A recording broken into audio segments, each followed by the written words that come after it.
อนมึง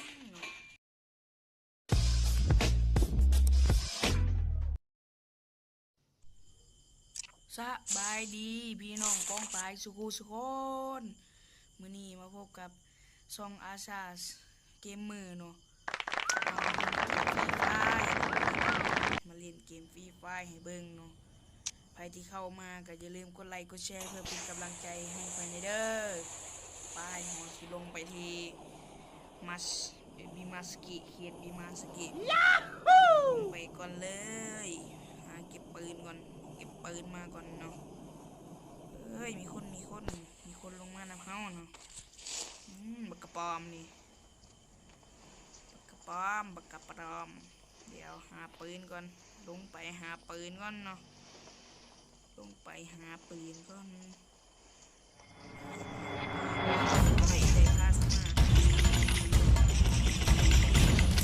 โอ้แตกไปหนึ่งแล้วโอ้โหเนาะเอาโอ้ยพาสมาอีกอะเต็มร้อยไปก่อนแล้วเปอร์เซ็นต์พอไปหาเก็บปืนก่อนบัวไว้โอ้ลูกซองควงกามาบัดนี้ลูกซองควงกามาเก็บเสียงกามีระเบิดกามีเดี๋ยวหาปืนใส่ก่อนตั้งโอ้ยคนเนี่ยมาอย่างตั้งหิมก่อนโอ้เครื่องร้อนอย่างหนึ่งไอวอลกามีโอ้สกาปืนโปดเลยเนาะสกาปืนโปดคอยเลยเข้าไปขึ้นป้อมก่อนขึ้นป้อมก่อนอย่าฝ่าเด้ออย่าฝ่าโอ้ยมันยิงมาทางหลังเนาะจังหวะนี้ต้องโดดอ้าวว่าจะเก็บมันจะโดดไปเห็นอย่างมันเดี๋ยวมันอยู่ใส่ซอกก่อนแล่มันจะสิแตกไปดิครับโอ้ยเลนมันจะสิก็แตกไปซะเลนมาบุบคนสิเอามันยังเหลือคนมันนี่เด็ดแล้วบ่อยู่มาซิเลียนี่โบแมนโอ้ยลงตลอดมาซิเลียบีมาสกิว้ายบีมาสกิพันว่าไปว่ามาซิเลียโอ้ยขาตั้งคู่จัดไปขาตั้งคู่นี่มันดีอย่างหนึ่งมันแบบลากหัวง่ายคนเก่าจับมันละสามารถแบบเวลาซับโคมมันจะติดดูดคนดีคนขาตั้งใส่แล้วหาคนก่อนมันดูใส่เอาเฮ้ยเรามันอยู่ถึงกูแล้วมา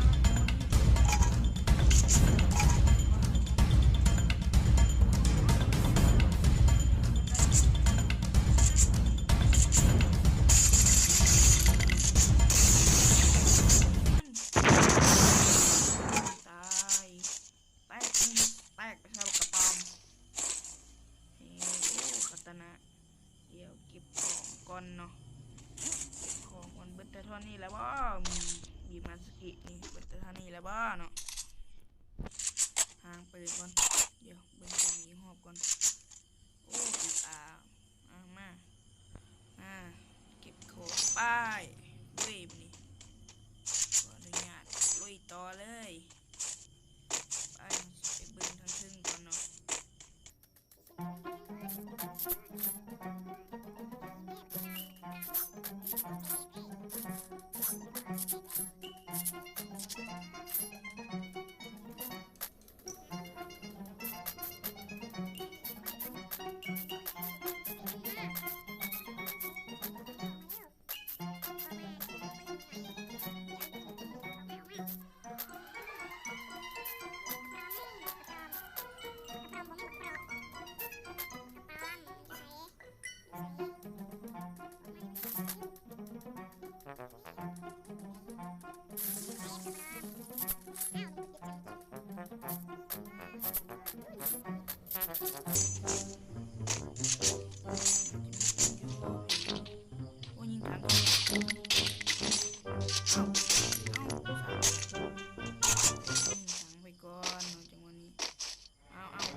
ว้ายของเพลงตามวันนี้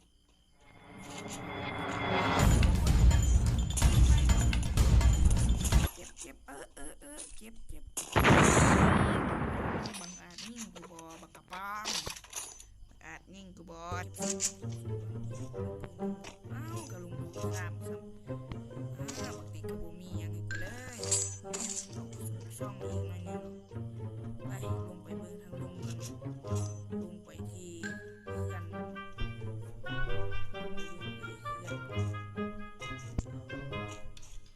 โอ้เด็กดอกไปดอกไปเบิ่งว่าดอกยามมีคนดัก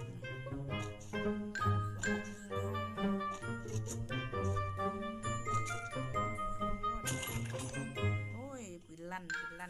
บปืนลั่นแล้วเสียขาดพ่อน้องไม่ได้ยินเสียงปืนเสียขาดพ่อมีของ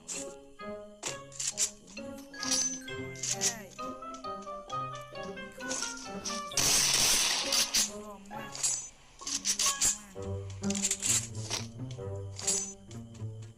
ลองมากโอ้ยโดนนี่มันจับคนไปนอนมีคนบ้านตายไปซ้ำ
สอบคนก่อน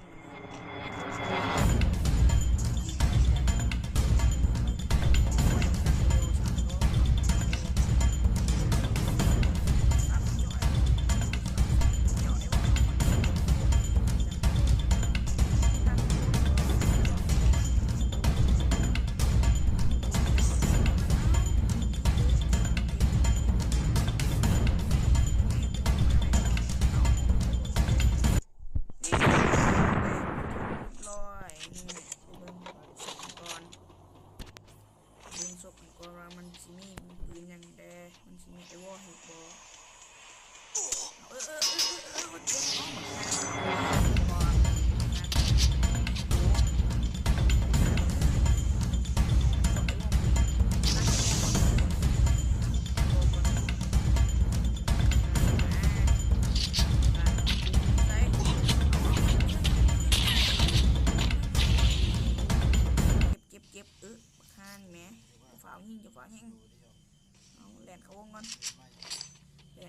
วงก่อนฮอเดี๋ยวจะฝากยิงกูเด้อเดี๋ยวจะฝากยิงกูเสียวหักแพงกันเดี๋ยวฝากยิงกันเดี๋ยวฝากยิงกันโอ้เอามันขี้มากนะมึงบอกบักตลอดมึงเนาะจะไปกูบอกยังดีเลยมูดเนี่ยกูบอกเลย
ตังอีกจ่อยว่ากูดึกระเบิดควางระเบิดไปจังวันเอ้าระเบิดมันกลับมาตั้งไอ้วออย่าแตกเลยตัวแน่